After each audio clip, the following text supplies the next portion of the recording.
নানা আয়োজনে ঢাকার ফোকাস স্কুলে হয়ে গেল বাংলা বর্ষবরণ অনুষ্ঠান। স্কুল কর্তৃপক্ষ জানায়, শিশুদের মাঝে এশীয় সংস্কৃতি বিকাশে এই আয়োজন। অনুষ্ঠানে শিক্ষার্থীরা গান, নাচ, ফ্যাশন শো, কবিতা আবৃত্তির মাধ্যমে নিজেদের সৃষ্টিশীলতা সবার সামনে তুলে ধরে। পান্তা ইলিশ, মাটির তৈজসপত্র, বাঁশ, বেতের সামগ্রী সহ হরেক রকমের পিঠা, খাবারের স্টল পরিদর্শন করেন দর্শনার্থীরা। এছাড়া ক্ষুদে শিক্ষার্থীদের হাত মেহেদি লাগানোর পাশাপাশি মুখে আলপনা এঁকে দেওয়া হয়।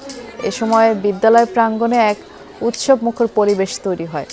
আয়োজকরা বলেন, মেলায় প্রাতিষ্ঠানিক শিক্ষার পাশাপাশি শিক্ষার্থীদের সার্বিক বিকাশ নিশ্চিত করাই আয়োজনের মূল লক্ষ্য।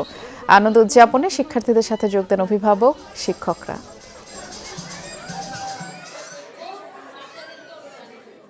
ঐতিহ্যের সাথে বর্তমানের শিশুদের যে গ্যাপটা রয়েছে, এই গ্যাপটা যাতে না থাকে, এজন্য আমরা পুতুল নাচ, বায়োস্কোপ এবং ট্রেডিশনাল বাংলাদেশের কালচারাল যে দিকগুলো আছে সেই দিকগুলো ফুটিয়ে তুলতে চেষ্টা করেছি।